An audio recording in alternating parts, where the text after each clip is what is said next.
Hi dear viewers, welcome to our channel. இன்றைக்கி எதை பற்றி பார்க்க போகிறோம்னா, நாட்டு மருந்தை வச்சு கோழிகளுக்கு ஏற்படக்கூடிய சளியை நம்ம எப்படி சரி பண்ணலாம் அப்படின்றத பற்றி தான் பார்க்க போகிறோம்.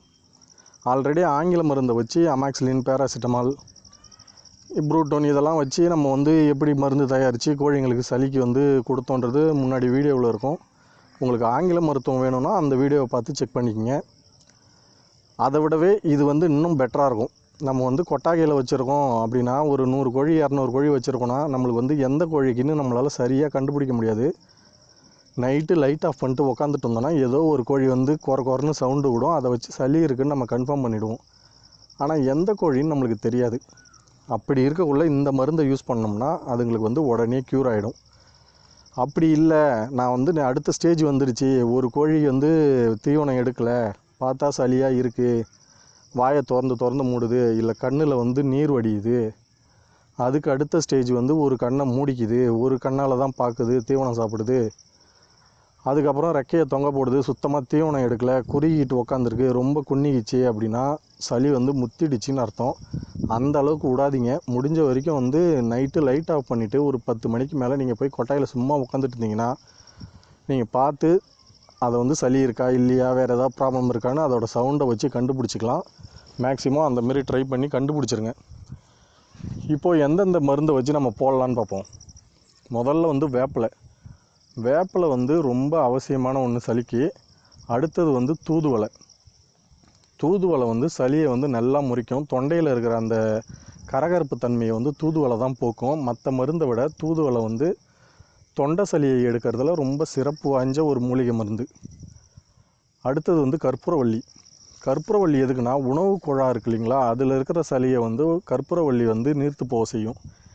எந்த சளியுமே நீர்த்து போனால் தான் வெளியே எடுக்க முடியும். கட்டியாக இருந்ததுன்னா வெளியே எடுக்க முடியாது. அதனால் கற்பூரவள்ளி சேர்த்துக்கிறோம். அடுத்தது நொச்சி.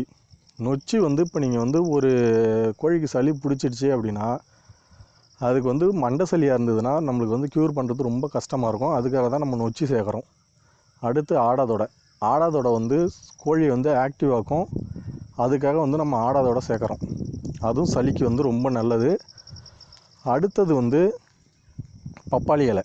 பப்பாளி இலை எதுக்காக சேர்க்குறோன்னு பார்த்தீங்கன்னா, பப்பாளி இலை நமக்கே உடம்புல இருக்கிற ஒயிட் செல்லை அதிகப்படுத்தி நோயில் இருக்கிறபோது ஒரு சுறுசுறுப்பை கொடுக்கும். ஏன்னா கோழி சளி பிடிச்சிருச்சுன்னா அதோட ரத்த ஓட்டம் குறைய ஆரம்பிச்சிடும். அப்படி குறைய ஆரம்பிச்சதுன்னா கோழியோட ஆக்டிவிட்டி குறைஞ்சிரும். ரொம்ப ஸ்லோவாக இருக்கும்.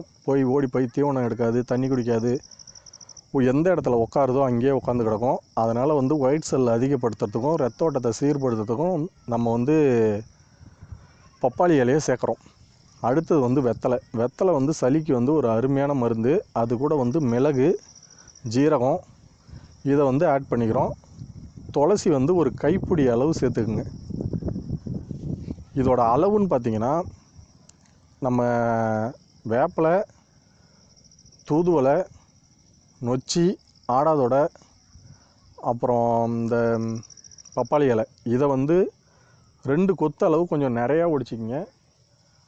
கற்பூரவள்ளி இலையும் வெத்தலை ஒரு 3 வெத்தலை அளவு சேர்த்துக்குங்க. கற்பூரவள்ளி ஒரு 5-6 இலை சேர்த்தா போதும். அது கூட ஒரு 6-7 மிளகு, ஒரு ஒரு 3 விரலை சேர்த்து அள்ளுற அளவுக்கு ஜீரகம் எடுத்திங்கன்னா போதும். இதை எல்லாத்தையும் போட்டு நல்லா கொதிக்க வைங்க. சில பேர் என்ன பண்ணிடுறாங்க, சரியாக கொதிக்க வைக்க மாட்டுறாங்க. தண்ணி சுட்ட உடனே எடுத்துடுறாங்க. அந்த அளவில் விடாதீங்க. நல்லா கொதிக்க வச்சிங்கன்னா தான் அதில் இருக்கிற அந்த இருக்கிற மருத்துவ குணம் ஃபுல்லாகவே அந்த தண்ணியில் சேரும். அப்படி சேர்ந்தால் மட்டும்தான் சளியை க்யூர் ஆகும். நீங்கள் சரியாக கொதிக்க வைக்கலைன்னா சளி தீராது. அதனால் நல்லா கொதிக்க வச்சு இறக்கி வச்சு ஆற வச்சுருங்க. ஆற வச்சுட்டு அந்த தண்ணியை ட்ரிங்கரில், கோழிங்க எத்தனை ட்ரிங்கர் இருந்தாலும் அதில் வைங்க. சில பேர் தண்ணி கலந்து வச்சிடுறாங்க. அப்படி தண்ணி கலந்து வச்சிடாதீங்க. நீங்கள் இந்த காய்ச்சின கஷாயத்தை அப்படியே முழுசாக வச்சுருங்க. எந்த தண்ணியும் கலந்துடாதீங்க. இதை கோழிங்க குடிச்சிடுச்சு அப்படின்னா உடனே சரியாக போயிடும். இன்கேஸ் அப்படி குடிக்கலை அப்படின்னா சிரஞ்சி மூலிமா எடுத்து வாய் வழியாக அதுக்கு நீங்கள் தான் ஃபீட் பண்ணுற மாதிரி இருக்கும். அப்படி அந்தளவுக்கு சீரியஸாக ஆனாலுமே காப்பாற்றிடலாம். ஆனால் அதுக்கு முன்னாடியே நீங்கள் ட்ரிங்கரில் வச்சிங்கன்னா எல்லா கோழியும் குடிக்க ஆரம்பிச்சதுன்னா ஒரு 2 நாள் இது மாதிரி தொடர்ந்து வைங்க. சளி இருந்த இடம் தெரியாமல் போயிடும். இந்த வீடியோ உங்களுக்கு பிடிச்சிருந்ததுன்னா லைக் பண்ணிவிட்டு சப்ஸ்கிரைப் பண்ணுங்கள். இன்னும் ஒரு முக்கியமான விஷயம் சொல்ல மறந்துட்டேன். ஆற வைக்கும்போது பச்சை தண்ணியை ஊற்றி அதில் ஆற வச்சிடாதீங்க, இல்லை விடாதீங்க. அதுவே ஆறட்டும், ஃபேன் காற்றுல வைங்க. அப்படி இல்லை சீக்கிரம் ஆறணும் அப்படின்னா ஒரு பேஷனில் தண்ணி வச்சு அது மேலே வந்து நீங்கள் கொதிக்க வச்ச பாத்திரத்தை எடுத்து வைங்க. சீக்கிரமாக தண்ணி வந்து ஆறிடும். ஆற வைக்கிறேன்ற பேரில் பச்சை தண்ணியை கலந்து அதுக்கு வைக்காதீங்க. நீங்கள் வச்ச மருந்து வந்து எந்த பிரயோஜனமும் இல்லாமல் போயிடும். இந்த வீடியோ உங்களுக்கு பிடிச்சிருந்துன்னா லைக் பண்ணுங்கள், சப்ஸ்கிரைப் பண்ணுங்கள். பாய்.